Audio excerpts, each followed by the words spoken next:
Aside from giving them $150 billion, aside from them burning the American flag, yelling death to America, why was this decision so important?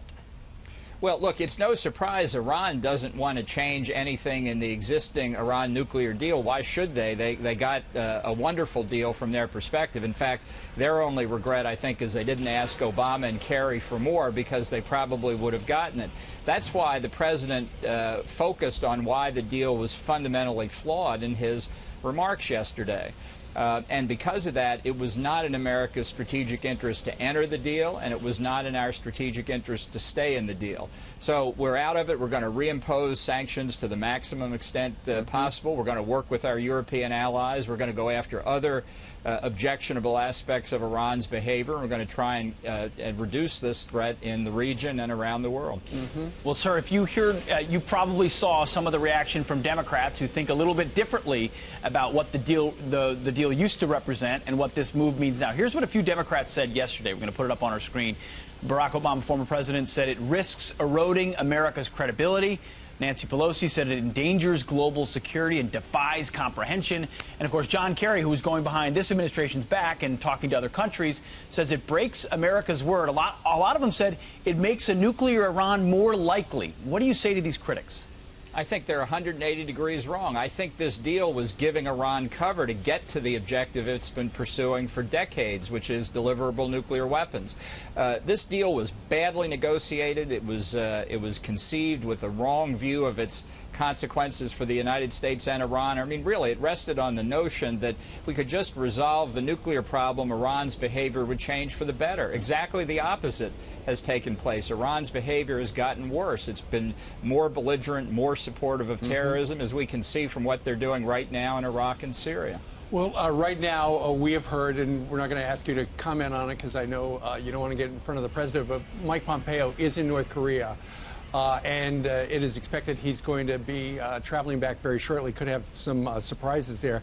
But, sir, a number of Democrats have said the message to North Korea is you can't trust the United States. We had a deal with Iran, and they can't trust us, and neither should the North Koreans. What's your message to the Democrats who are saying that?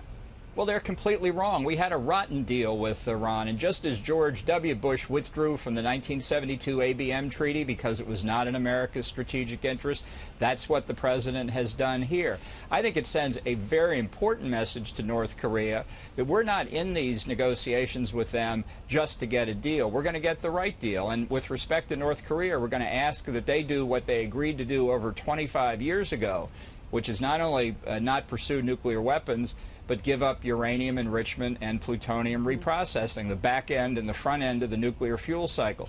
That was the European position with respect to Iran back in the day, and that's what we ought to take a look at. Sends a strong message to these rogue nations. Now, will the sanctions work even if we don't get participation from our European allies? Well, the sanctions take effect immediately, so there's no new business allowed under the terms that are prescribed. For existing contracts, there are wind-down provisions that come into effect, and the Treasury Department and others will be laying those out in more detail. But obviously, our sanctions have enormous effect on Europe already. Licenses of American technology. If American companies can't use those licenses to sell to Iran, neither is anybody else. So we're going to be talking to the Europeans. In fact, when I leave here, I'm going to be doing a video conference with my counterparts from Britain, France, and Germany to work forward on the next steps, looking at some of the ideas President Macron of France has been talking about. We have a lot to do because we share the common objective. We don't want Iran with nuclear weapons. Sir, as the newly minted National Security Advisor, you have a front row seat to a very historic week, from the scrapping of the Iran deal to the prospects of a sit-down in North Korea, and then the moving of the embassy from Tel Aviv to Jerusalem.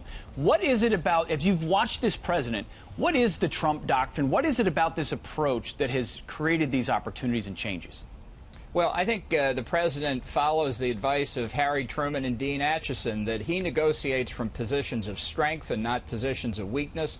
He believes in peace through strength. When he says something, he carries through on it. And I think that's where the real credibility comes from, not from executing deals that don't accomplish what they're designed to. So I think that's one reason he's very optimistic, looking forward to the meeting with Kim Jong-un. And, Mr. Bolton, what do you say to Democrats who are upset that the the president pulled the plug on this, even though a number of them, including Chuck Schumer, back a couple of years ago, voted against Barack Obama's Iran nuke pact. Right, they were right the first time. This deal was a mistake when it was originally agreed to, and it hasn't aged well. There you go. All right. John Bolton joining us today on a very busy day at the White House. Sir, thank you very much. Thank Thanks, you. sir. Appreciate your time.